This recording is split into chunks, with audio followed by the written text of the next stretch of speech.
Actually, there were two episodes in 1991 and 2005. In 1991, I was much younger, obviously, and I thought I was going to die.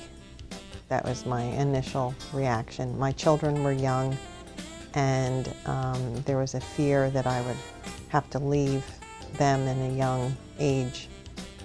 And the second time, I think once you hear cancer, you automatically think of death. So in both episodes, even though I had the experience before, I still felt the same way. The first one was cervical, and the second one was ovarian. Well, Dr. Abdelhay had been referred to me in 1991 from my regular gynecologist.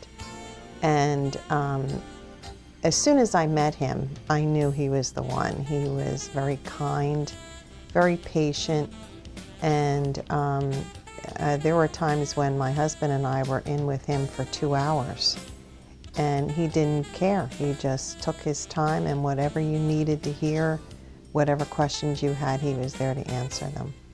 I feel like the center here is absolutely wonderful. The people are great.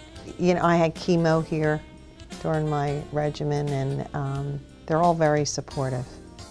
Well, the chemo room, it's very homey and comfortable.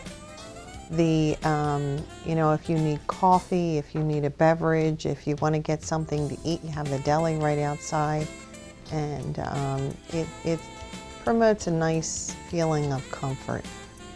I have a great belief in God, and I felt that He was helping me through it, and there was a reason for it.